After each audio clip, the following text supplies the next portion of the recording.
You're listening to WKDW Radio 97.5 and KDWRadio.com, broadcasting from the Bishop West Real Estate Mobile Tower right here. And I have to believe one of the most gorgeous days that we've had. It was cool this morning.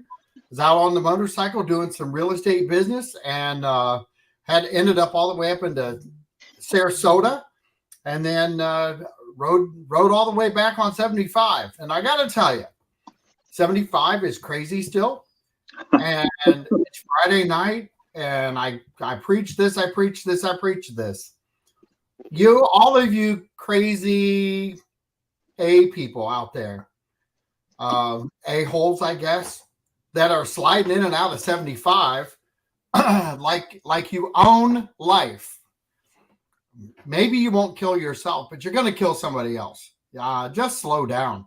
And remember that just because you don't end up dead, someone else may. That's a really, really eye-opening experience when you sit back and you're taking your time and you actually watch somebody slide in and out of traffic and taking advantage of little spots in the flow of traffic to try to get a half mile down the road faster. It's just not worth life. It's not worth 6 months of your life being laid up in a hospital somewhere. So slow down, stop being crazy on the roads and start paying attention to others and give some respect. I think the biggest thing that you can learn is to respect other people on the road. But that's my 2 bits. And I got a very special guest and a really dear friend in the house, Peter Bartolotta. How you doing, buddy? Very good, thanks. And yourself? You sounding good. I'm just having a great time. I love what I do, and just keep doing it. And, okay. I ended up picking up some customers along the way, and was encouraging to do my first FHA deal in well over probably a year and a half. Nice. And I was fortunate enough to help her out and get her into a house, and we'll be closing on that early next month. Wonderful. We've got one more week left in this one, which I can't believe. This one we've got 5 Fridays instead of 4, so we got an extra Friday in there. Oh, I didn't realize that. Yeah, so it's interesting to watch the calendar disappear. And, I go Monday show to Friday show, and then I throw a whole bunch of things in between, just like you do. Sure. You were my mentor there for a while. You were just engaging and getting everybody involved and really encouraging people to branch out and really, I think, embrace the community as a whole, but also what you do every day. So it's you're a Hall of Famer in the Chamber of Commerce. Thank you. And I was blessed to be able to speak on your behalf on that regard. And awesome. It's been a fun ride, and I look forward to doing some more things. Good. So do I. Northport's got a great future, I think. What do you think our future is like right now? I don't know. I know my vision for the future, but I don't know what anybody else's is. It's interesting you bring that up. It's one of the things I want to maybe talk about is we've got an election coming up this year. There's 3 commissions open. Two. Seat 4 and 5, I think. Yep. So Jill Luke is retiring. She's term limited out. And Pete Emmerich is running, and I don't know if anyone's running against him. But, I encourage people to, when they talk to candidates, ask the candidate what their vision is of the city. What do they want to see Northport become? And then ask them, how are you going to do it? What are the resources you're going to you're bringing to bear to make that happen? And I think you find out a lot about a candidate when you start asking that question. The tendency is we get into, how do you feel about affordable housing? That to me is stuff. It's stuff that's happening. You got to govern. You've got to do that stuff. It's important. Don't get me wrong. but what is the vision? Where are we taking the city? And I'm seeing the land that we had being used up with some really good commercial property going into residential. And part of it is, the answer you get is that the landowner has the rights to do what they want with land, and I agree. And, property owners, especially commercial properties, are going to get the best money they can for it, and they should. This is nothing wrong with that. But who's discussing the vision with them? Who's discussing what Northport would like to see? And that's where your partnerships come in. And I don't see that happening. So I always ask elected officials, what are you going to do? How are you going to do it? What are the skill sets you have to make it happen? And it's amazing. The conversation has a tendency to fall apart because so much of it is talk. So look hard at the candidates and make sure that they're the people that can take Northport where you want to see it taken. And I'm not saying it's, one way or another. Whatever way is your way, just make sure the candidates are in line with that. What do you think it's going to take for candidates or more candidates to run? Passion for the city, love of the city.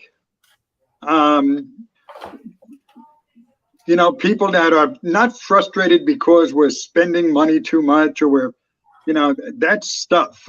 But frustrated because we're not reaching our potential, however you want to define it. That's what I think encourages people to run, or should encourage people to run. And we don't seem to get that passion going out there as much as we used to. Do you think that that's because we're bigger now and I don't want to say watered down. I kind of feel like we're at times watered down because we are bigger.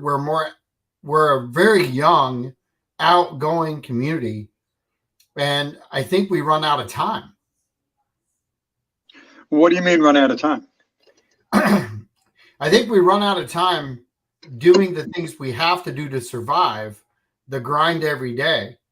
And we don't have any time or think we have any time to actually put into motion involvement in the city. Because we're, average age is, I want to give us a little break. I don't want to say 42 anymore. I think we're probably 46 to 48.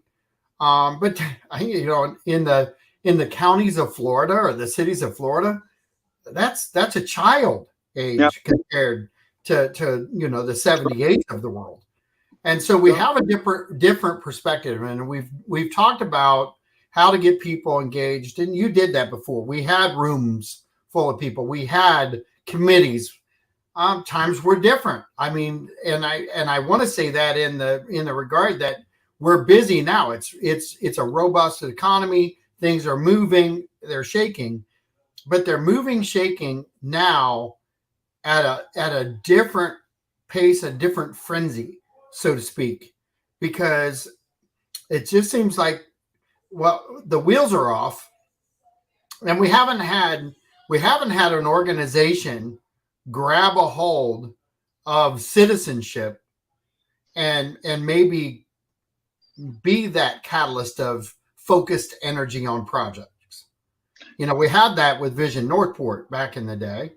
And a lot of those things did get talked about. And it seemed that all of those things had some momentum behind it because we did have a base full of people. And I'm not saying that needs to be brought back or does it in some form or another. But I think that people lose focus now because they don't have something driving the focus. Okay.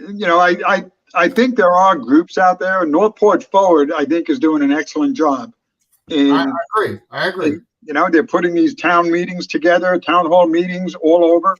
If you don't go, it's through no fault of them. They've been putting them out. I think they're up to 3 or 4 of them now that they've done, where they bring a commissioner or 2 in. They bring Jerome in, the city manager, And it's an opportunity for you to hear what they have to say and for you to ask any questions you want. So that's a part of getting involved in the civics side of it. The other part of it is, I think elected officials have a tendency to get caught up on stuff. And I'm not making it a small matter. It's important stuff, but we lose sight of the vision. Yeah. And staff takes care of stuff as far as I'm concerned. If you've got your vision, I think commissioners need to be more on the visionary side, getting out and finding connections, getting people, bringing people to the table, getting actively involved in driving that vision forward so everybody knows what the vision is. Right. You know, I had a conversation with one of the biggest developers in the state. And I said, you know, when the way you guys buy land is typically a realtor comes to them and says, hey, I've got this great piece of property. You look at it. They turn around and they say, well, it looks interesting. It meets our, you know, fundamental criteria. So they put a deposit down pending an evaluation of the property, which could take maybe a year, right? And you're in real estate. Yeah. Then after the year, you know, they turn around and they buy the property. And then 6 months later, you've got these plans coming before the commission. Because what they do during that 1 year, they know pretty much the property is okay. You know, it's the soil samples and all of that. They're going through a process, but they pretty much know it. And then they hire the likes of Kimberly Horn and other planners, which are good people, and they put together pro formas on whether that property can pay back what they want. So then they put the plans together and they bring it before the commission, and the commission says, well, what about this? Or can you do this? Or can you do that? And then they go back to the drawing board, spend more money with the planners and try to put those elements in place. And I asked him, I said, what if you knew what the city wanted before you did that? He said, oh, that would be phenomenal, because then we don't have to go through that process. We'd save hundreds of thousands, if not millions of dollars. So where is that vision that you can take to somebody and you're having a conversation, you go to a local restaurant, you're on an airplane, you meet somebody who has some resources they can bring to the table that you believe fits the vision, you talk to them about it. And that's how stuff gets done. But I can't find the vision. I mean, I find broad visions, but nothing that tells me, you know, what kind of industry is going to be here, what kind of lifestyle is going to be, what the average earnings are going to be. We talk about affordable housing. We should be talking about affordable jobs that can afford the houses and get the higher paying jobs. So that to me has always been what's lacking. I thought with Vision North, but we would get the citizens' view up to the government level. But I think you need more than that. We certainly need people involved, but then we've got to get elected officials that stay focused on the vision and drive that vision forward. Let me ask you this, because you do know a lot of the commissioners, if not all of them. What do you think their vision is right now? I think it's scattered. You know, let's take Warm Mineral Springs as an example. You've got commissioners that want to generate some revenue there so that it's not just an expense-driven project. And you've got others that want to see observation towers. I mean, there's no clear vision for the city. I haven't found it, at least. Is there on any project, do you think? No, I think, you know, they've got projects on Dallas White Park. What, you know, the way I viewed Dallas White Park, that would have been a key piece for a canal walk. You and I have talked about that, where residents can go and sit at a little bistro and sit by the water, and little, you know, electric boats kind of traveling up and down, and, you know, be a really neat little place. Right. And you can build that park is absolutely critical to creating a canal walk. We lost it with Bendison. We tried to get them to turn Coco Plum around and they wouldn't. the government turned around and said, they wouldn't give them the tax benefits that they were asking for. So they built it where they were legally able to build it, and Coco Plum is what it is. But that could have been a great opportunity for some small shops, small restaurants to be right up along the water. That would have tied into the Dallas White. Okay, so where's that vision for that big picture? And we've taken that project and given it to a real estate company, Collier, and they are not a marketing company. They can call themselves marketing all they want. They're a realtor. And they're trying to get people in. And I've talked to some developers, they haven't even heard about it. So who's telling people, who's encouraging people to come here for that vision? If we lose that waterway, which I was I was part of the conversation pertaining to the Coco Plum being turned around.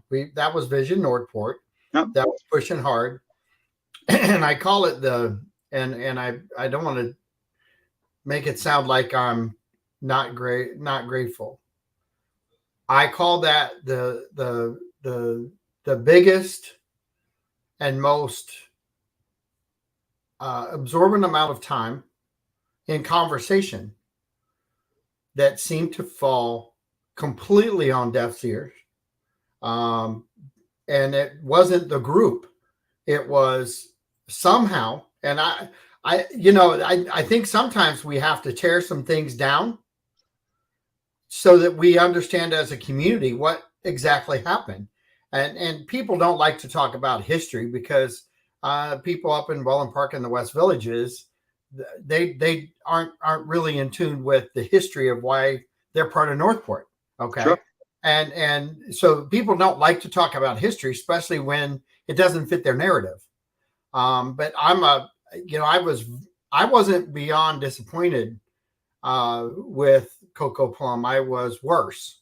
It was a lot of evenings away from family, a lot of evenings that we spent as a community. I say this because there were 60 to 100 people showing up to talk about this stuff and speakers, and I'm not picking on it because none of that would have happened without Vision Northport. But it just seems like the political wheel ran right over top of all of us. And I say this out loud because it kind of felt like we were being used just for spin. I don't know, maybe, but the fact still remains. Why are we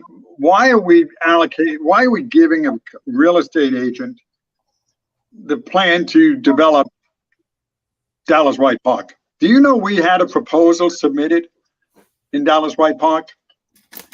I would say within the last two to 3 years. It was before Barbara and Pete came on board, and it was rejected. It would have cost the city nothing, and it's going to be essentially what the city has hired Collier to do. And yet we couldn't. And again, the commissioners are good people, but you've got to have experience to be able to see some of these things. And if you haven't had visionary or strategic thinking in your background, it's very hard. Strategic thinking is they teach master's degrees in this and doctorates. It's complex. And with no experience in big budgets and big picture planning, it's very hard to comprehend that. And how do I embrace it? So I think what we need, I think Northport's got to grow up with the commission base. And get people in there that have some corporate background. Barbara, I think, is the strongest one in that area. She comes out of a corporate background. She's got a master's degree in city planning. She knows her stuff, but she's one. And we need to get more like that. And we're missing opportunities. I dread the day when Dallas White is gone, because I know it's going to wind up happening. You're going to wind up with some form of housing in there. Probably, affordable housing, on prime real estate, waterfront real estate, that we should not be doing that. But what am I, what do you need to do to change it? The people need to get involved, but get involved and vote for people who have a vision. If they don't have a vision, don't vote for them, because then they become a caretaker. We don't need caretakers. We need strong people with strong visions that know how to plow through and get the job done. Do you think there are strong people that are going to run? Honestly, we're sitting here talking about get out to vote your strongest candidate. Which candidate? I mean, we have Pete running, and he's running right now unopposed. And I don't know, and I was talking with Pete about this, because have we ever had a commissioner run unopposed? I don't think so. I don't know. I don't think so. We were outside talking about it, and we're like, when you start thinking about as a whole, when you're getting into election time, or re-election time, we've got an empty seat right now, and Chuck English just said no. Is that no, that we've never had one run opposed? Because I think that was the answer, and Chuck would know. So that, to me, it's when you sit back and you are paying attention.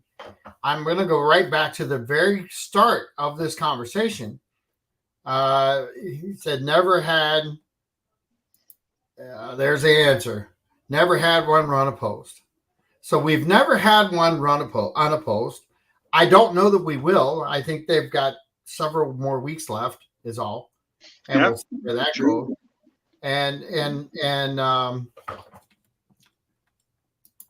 And what did he just say? There may be a run on the prairie. There may be a run on the prairie. I'm not sure what he means by that. I'm sure he's going to correct whatever he's doing, but that, I think that should be our message right now is we have no one running. We're not having a conversation about who is running or how many are running. I think we've hit a wall. Yep. And then the wall might be the wake-up call for people to get involved. Because if no one's running, you're definitely in trouble. Yeah, I don't know. I don't know how to get people involved in wanting to run. I think we've got David Panko in West Villages is running. Yes, he is running. I do know that. Yep, and I've met with David. I make it a point to meet with candidates. I don't listen to what they say until I meet with them. And I encourage people to do that. The other fellow that's running, I know I spoke with him on the phone to congratulate him for running, and he was going to get back to me about a month ago. I forget his name now, but David has met with me, and he's a smart guy. He's got his head screwed on right. We just need good candidates to start stepping up and putting a plan together to make it happen. And this other stuff that we get involved with is just, I think it's wearing us down. Look at West Villages as an example. And, when people want to know, what do I mean by a vision? Look at West Villages. What would you say, 6-7 years that Mattamy been involved in it? Right. So 6 or 7 years. It started with a master plan that Marty Black worked on putting together the land use. Then they bring in a very talented guy in Rick Severance, and they go vertical, right? They start building. And they're going to have a town center. I was just at the police and fire department grand opening. Unbelievable what they've done there. That is a phenomenal community, a wonderful asset to Northport. Why can't you do the same thing in the rest of the city? The difference is, where's the vision? Rick can tell you that vision. If you ever met with him, he'd be a great guy to bring on the show and talk to him about vision and planning and what have you. These guys know exactly, or within 90% of what's going to happen over the next 10 years. I'll bet you the commissioners don't.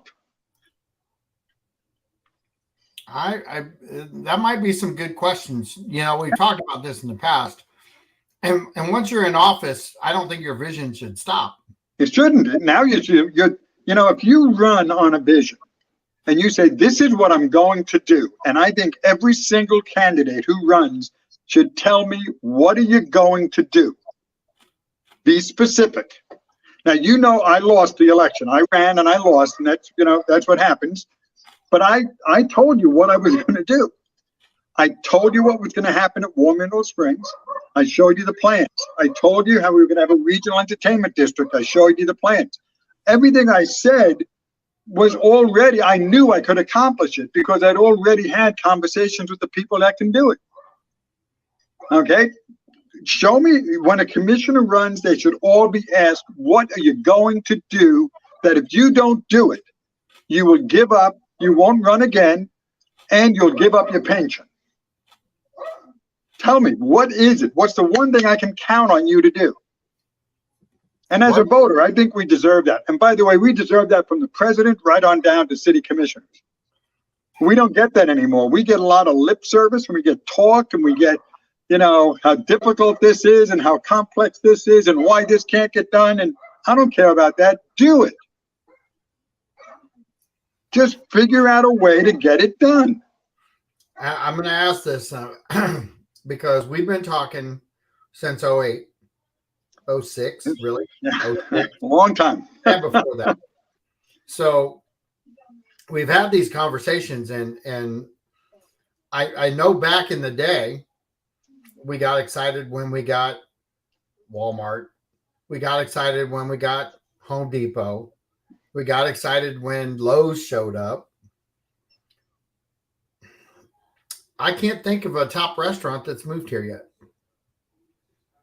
We have 70,000 people plus, and our biggest accomplishment in a high-end restaurant to date is Well, it is demographics. This is not any fault of commission, but yes, it is. Yes, it is. Yeah, I mean, you can say that, but we're not marketing ourselves extremely well out to the businesses that be. If we can't draw in and I want you to tell me and tell everyone listening, what does it take? We got mattresses. We got mattress shops. cash cows. That's why they're here. Yep. We got car parts. That everybody needs car parts, so that's why they're here. It's cash cow again. It's just it. But everybody always tells me it's rooftops. It's rooftops. All right. So explain to me why 70,000 people in one town can't draw one steakhouse. Because when they look at the demographics, the income isn't there. So think about this, John. We have known for as long as I've been here, and I've been here since 1993, one of the biggest problems Northport has is platted lots. 60,000 lots is not an ounce of a piece of land that you can build anything big on. That's why they annexed Orange Hammock and West Villages. So they got large tracts of land, right? So we've known this since at least 1993. What have we done about it? Nothing. We've known you're not going to get your French restaurants at the income level we have in the city. What have we done about it with the high-paying jobs? Nothing. So we know these things, but nothing changes. So if you want, I always joke about it, but I think affordable housing in Northport should be $1 million for a house. Now, to be $1 million at affordable housing means you have to have some really high-paying jobs, don't you? Yes. For people to afford that. But instead, we're the dumping ground for the other communities where the housing stays lower so that the people who are working in Sarasota and Lee County and what have you can live here. And most of it's tourist industry. So we're a bedroom community to a tourist industry, which is low-paying jobs. And we're the place they go to buy the homes and to rent the homes because that's where it's affordable. They're not going to build steakhouses here. It's not going to happen. Welland Park, they will. Totally different picture. Welland Park is a totally different picture. But at least we'll be driving to our own city to go eat. Yes. So Welland Park is a huge asset to the city, and we should understand that. Everybody should be thankful for Welland Park. Welland Park is keeping our taxes lower, is maintaining it because it's driving higher taxes for exactly the same reason Northport should have been doing this decades ago, okay, and bringing the value of the homes up, not down. And we're working on affordable housing projects right now, which is ridiculous. I'm sorry, it's ridiculous. We need jobs here, and we're not doing anything to bring those high-paying jobs in. I'm not going to disagree with you. I don't know that there's actually anyone in our city council and I have not met with Jerome, so I'm not going to say this to him until I talk with him, but he's not the guy who's going to go out and recruit the high-paying jobs. It's got to be an approach from the city collectively, isn't it? No, I think it starts with a plan, John. Somebody's got to have a plan. What are you going to do to attract the people? Now, and you know me, I've got plans that are implementable plans that have been presented to the city. I don't want to say them on the air because then the next thing you know, Sarasota will be doing it or Venice will be doing it or whatever. But we need somebody, and Jerome, if you're listening, give me a call sometime. Okay, I'll be happy to discuss them with you, but we can define our economy much better than we're doing today. And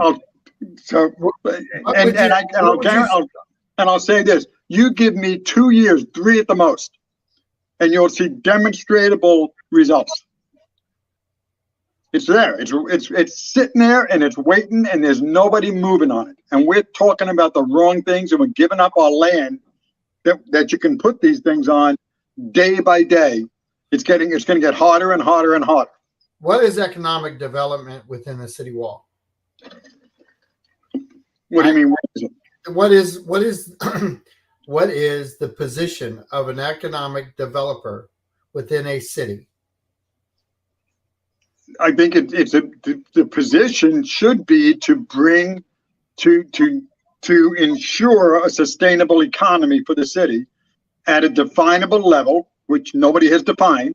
I mean, I went to an economic development meeting and they were talking about affordable housing. What the heck are they talking about affordable housing for? We should be talking about what do we do to get the companies that we want here. Everybody talks about, for as long as I've been in the city, economic development plans have been to have a hospital here. Now, if you're going to have a hospital in the city, and that's a part of your economic plan, it would make sense to me, maybe I'm just being naive, that whoever is in charge of economic development in the city would be meeting with the CEOs of the 3 or 4 hospitals in our immediate area at least once a quarter. All right, but I don't see. I was a believer in that bowl of spaghetti 10, 12 years ago. I've been here 23. You're not going to get a hospital. What's that? Northport's not going to get a hospital. I know we're not. I have had to eat crow because I kept saying, no, it's going to happen. It's going to happen. They're buying up the land. No, they didn't buy up the land to build a hospital. They bought up the land so nobody else could. You know why else you're not going to get? You know why else you're not going to get a hospital in Northport? Because all the work there's too much indigent care here. Well, that's true. There's no insurance, so they built in Venice. But here's what you could put here in Northport: a teaching hospital, a children's hospital, a regional type of facility, a woman's hospital. We could become, we have a window of opportunity, but it takes somebody in the city to embrace it and drive it. And not just put it on a piece of paper and say, okay, we got a plan, and put it on the shelf. Got to do it. I like Chuck's answer. The biggest deterrent to a hospital is indigent care, and I don't make enough money. That's what he said. Yeah. That's true. It is true. It's, you know, and it's just not us. It's that when people break down the demographic, it's just not Northport. It's that if they build the hospital in Northport, Charlotte County's coming. Because Charlotte County doesn't have a new hospital either. Yep. And but they've got 3 hospitals though. I'm 4 hospitals. 4 hospitals. So yes, while one would say that, those of us who have experience in healthcare would say the best hospital to go to is Sarasota Memorial. Just because the care that you're going to get and what happens there. And I worked firsthand at that location. So 23 years of experience being in a hospital and understanding what happens within the walls matters too. Sure. Not that local hospitals aren't a good thing, because at this point, if we could just take one and say, please put it here, give us 100 beds. I mean, we kind of did that with the emergency room, thinking, oh yeah, it's coming. That was a false front. You all right? Yep. Sorry. That's all right. Get it out. Yep. But it's, you know, I remember when the hospital opened up the ER on Toledo Blade, and the conversation was, okay, the next phase is the hospital. And I don't think Sarasota Memorial ever, and this, I'm going to go right back to what I said before. I think they did a lot of talk. I think they knew that they just had to say certain words, and then they did what they wanted. Sort of like Coco Plum. The conversation was going one direction, and then you turn around and it's everything that you spent months on and time away from family goes awry, and nobody's held accountable, and they don't fear accountability at all. It's that they have the ability to come in and regulate what they're going to do, and they just are better schmoozers than we're giving them credit for. Yep. But go ahead. Since we've started the conversations with hospitals, which is decades now, the whole hospital industry is changing too. Oh, massively. And we should be looking at that and capitalizing on that, and we're not. It all comes down to a plan, and I challenge every resident in Northport. I challenge you, John, on your show. When you speak to a commissioner, ask them, what is your vision for the city? How and what are we going to do to get us there? And I don't want to hear things like being open and being fiscally responsible and I'm going to investigate this or investigate that. That's a part of your job. That's a given. Tell me the vision. And if you want to know what a vision looks like, go to Welland Park, go to Babcock Ranch, go to Neil Holmes. Those guys, that's a vision. They put a plan together and they execute on the plan. I don't think you'll find that. Do you think I'm going to ask this. When's the last time we had a commission have one? I don't even look at their vision statements anymore because they're so broad. There is no specificity to it. A vision, I'd like to see a vision that you can hold an elected official accountable for, and the elected officials can hold the staff members accountable for. That if they don't deliver on that, they're fired, and if they don't deliver as a commissioner, they don't get to run again. That's accountability. We don't have that. We get plans presented. I mean, we get plans presented to our commissioners from staff that lose money. Any staff member who submits a plan to the city that loses money, we should put this ordinance in place. They should, that loss will come out of their paycheck. I mean, let's get real. Who would present a plan that loses money? Well, I don't get it. What's that? I don't get that. How do you do that and get away with it? I don't know. And so let's I want to back up for a second, because we're talking about elections. We're talking about getting people excited. And I know I've beaten this up over and over again, because it truly is not. We're having the same conversations we did 20 years ago. Yes, we are. And the conversations have been beefed up, and everybody says, well, I don't want to hear it because it's the same thing. Well, it's the same thing because we haven't done it. We haven't done anything different. I look at Northport and I love it. I'm here. I've been here, not going anywhere. But I've grown, and I have to say I've grown, because I wasn't involved in politics really on the level that I am now in Northport, because I was in a bigger city. I was in Columbus, Ohio, and Columbus, Ohio was built. There wasn't a whole lot to think about other than rehab our old stuff, which they're doing. Okay. Yep. And I look at this and I try to get people involved and try to get their excitement going about what we are. And I'm going to go back to you 1 second and say, I don't think we have a definition of what we are. I think we let other people tell us what we are.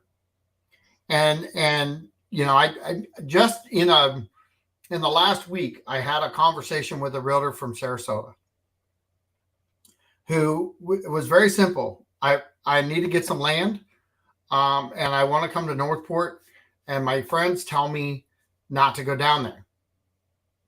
Okay, your friends are from Sarasota.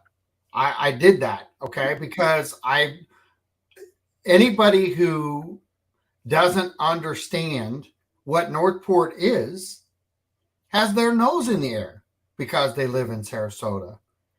I just want even the people with your nose in the air. You can make money here. You can make a living here, and you can make good money here if you buy land right, you sell it right.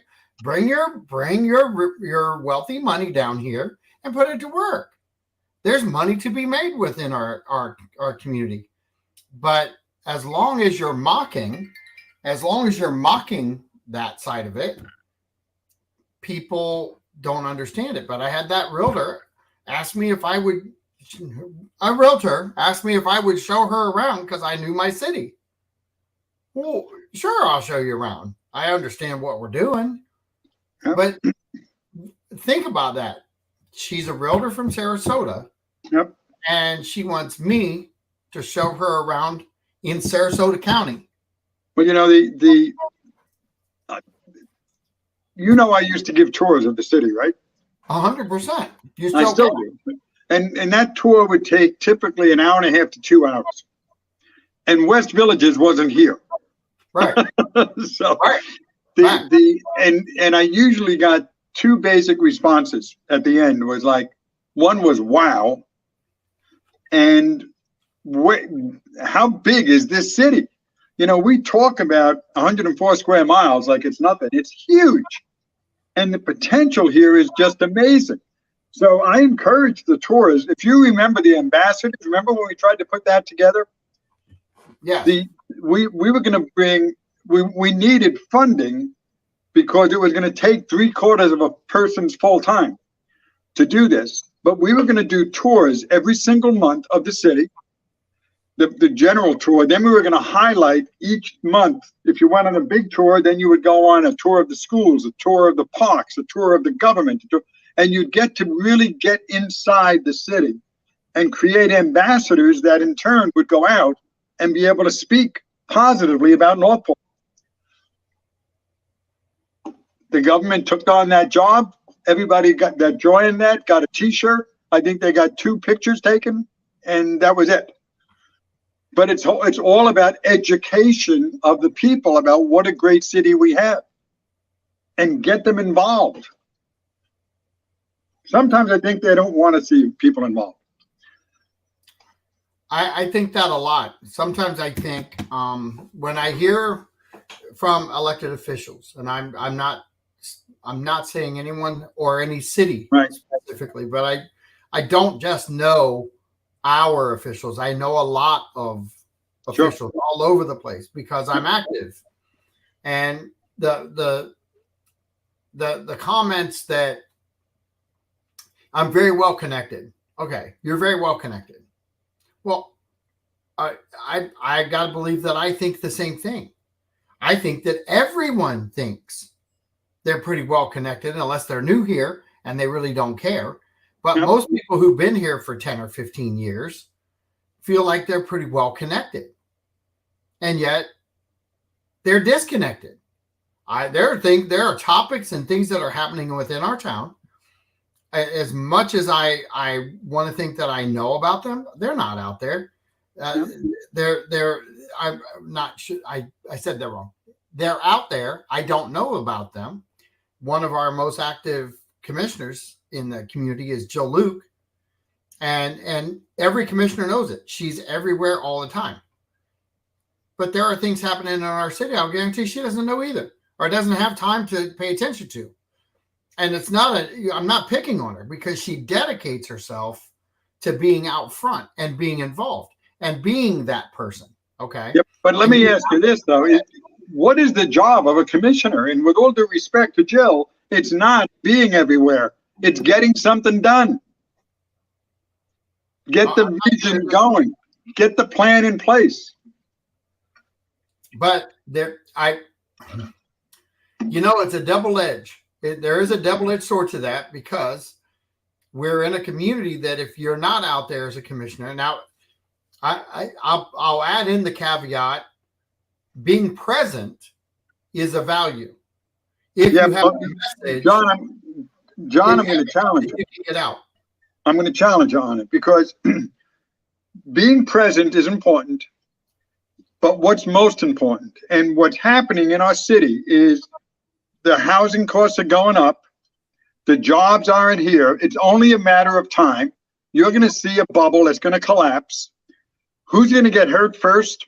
Who got hit with more foreclosures in the last bubble burst was Northport. Who gets hit first is Northport. Okay? So when that happens, people leave because they got to go somewhere to live. Right? And you remember the housing market collapsed on us. So being around and being everywhere and being nice and all of that good stuff, those people aren't going to be around to enjoy it. What are we getting done to get the job levels up, to get the income levels up, to get the housing into a sustainable process? What are we doing there? What are we doing to keep the people here? I talk to so many young people that say there's nothing to do here. I was just talking to a person in Northport doing some work on my house, and she's thinking of moving because it's dead. And we've been hearing this for how many decades now, John? It's not changing. 23 years. Yeah. So people keep coming in, but there's also people leaving. So you're not sustaining yourself. You're not building on a foundation. And I think it's important for commissioners to be out in the public eye, but it's more important for them to focus on on the vision for this city, a plan for this city, and then to get the damn job done. And if you're not liked in the process, I'm sorry, but get the job done and do the tough decisions and stop putting up TPs at War Mineral Springs and towers that people can stand up, go climb a ladder and look out over the. I mean, that's not the future of this city. Well, it is if we vote. Well, it's becoming our future. So, I came this close to moving, John. And it's still in the back of my head. Because I see the opportunities every day that we were talking about that are here. We're losing them. They're moving on. They're going somewhere else. And it hurts. Well, you've been involved. How many years have you been involved now in just trying to not, and I don't want to use the word figure out because it's not figure out, but how many years has it been where you've been pushing economic development and economic drivers within our city? Probably since, I would say, 1994, 95. So what have you seen? What have you seen since 1995 that is an economic driver that you would have thought would have been different here than Home Depot, Lowe's? Okay, I'll frame it this way. I was told by a high-level organization in Sarasota County what their vision for Northport was. And it was basically light industrial warehousing. So my comment to them was, so you see Northport as the lawnmower repair capital of Sarasota County. They never saw industry. That vision is coming to bear. That is what we have. We have flex spacing. We have the kind of, 1 and 2 man and small business kind of operations. There's no industry here. And it's almost as if it was by design. So I've been fighting ever since then for because I didn't see any industry going in Sarasota either. It's tourism. It's a tourism market. And if you're going to be a bedroom community to a tourist market, that means all the waiters and waitresses live in Northport. Well, don't expect, then the rest of us, the housing market is going to get low because nobody's willing to pay the prices. So economic development is how do you grow and not put the burden of that cost on the homeowners. That's the trick. And if it's done through big developments or it's done through bringing high-paying jobs, whatever the process is, that's what economic development is. We have not had that. Well, we've just been lucky. The housing market's just exploded, so we're just benefiting from it. We just chewed up the last minute. So I can't believe that we are at 4:00 already. But, I look forward to talking to you again. But let's do, I want to talk to you. I'm going to try to do something different next time we're on. Okay. Okay. And I'll talk to you about it after. But this is John Rawlings with Peter Bartolotta saying thanks. Have a great day. And remember, get out and vote and be safe on the road. We'll talk to you soon. Bye-bye. Bye-bye.